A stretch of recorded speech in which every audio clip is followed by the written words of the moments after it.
ഏകദേശം 10 ദിവസം മുമ്പ് കറിവേപ്പിൻ ചെടിയിൽ ധാരാളം അഫിഡുകൾ ഉറുമ്പുകൾ കൊണ്ടുവന്നാക്കിയത് കാണിച്ചിരുന്നു. അപ്പോൾ അതൊക്കെ ഞാൻ വെള്ളം സ്പ്രേ ചെയ്ത് ശക്തിയിൽ അടിച്ച് കളഞ്ഞപ്പോൾ അതൊക്കെ പോയി.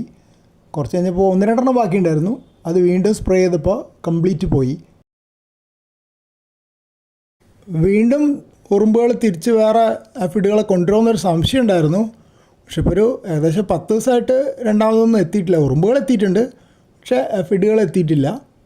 നേരത്തെ കണ്ട ശിഖരം വേറെയാണ്, ഈ ശിഖരം വേറെയാണ്.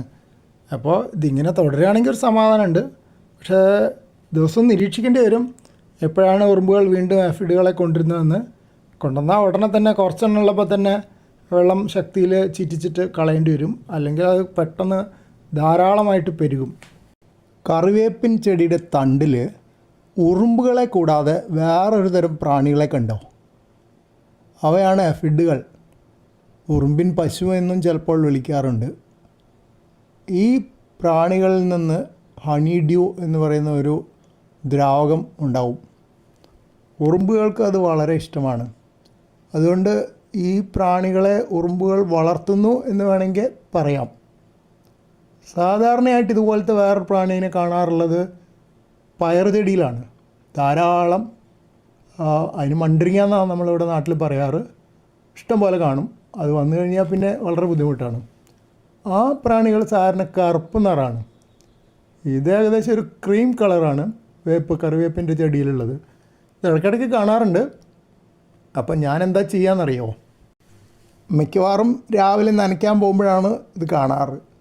അപ്പോൾ കയ്യിലുള്ള ആകെ ഒരു ആയുധം എന്ന് വേണമെങ്കിൽ പറയാവുന്നത് പൈപ്പ് തന്നെ. അപ്പോൾ അത് വെച്ച് വെള്ളം ശക്തിയായിട്ട് ചീറ്റിക്കും. അപ്പോൾ ഉറുമ്പുകൾ ആദ്യം പോവും. ഈ അഫിഡുകൾ കുറച്ചുകൂടെ പറ്റിപ്പിടിച്ചിരിക്കുന്ന ജീവികളാണ്. അവയെ തുരത്താൻ കുറച്ചുകൂടെ ബുദ്ധിമുട്ടുണ്ട്, കൂടുതൽ നേരം വേണം. അപ്പോൾ അവയൊക്കെ തെറിച്ച് പോവും. അപ്പോൾ കുറേയൊക്കെ തെറിച്ച് പോയിട്ടുണ്ട്. 1-2 അവിടെ ബാക്കിയുണ്ട്. എന്നാലും ഒരുവിധമൊക്കെ പോയി എന്ന് പറയാം. ഇനി വേണമെങ്കിൽ ഒന്നും കൂടെ ചെയ്യേണ്ടി വരും.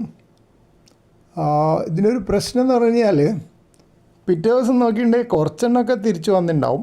പക്ഷേ ഇപ്പോൾ കാണുന്ന അത്ര നേരത്തെ കണ്ട അത്രയും ഉണ്ടാവില്ല. അപ്പോൾ ഇടയ്ക്കിടയ്ക്ക് ഇങ്ങനെ ചെയ്തുകൊണ്ടിരുന്നാൽ കുറേ വ്യത്യാസം ഉണ്ടാവും.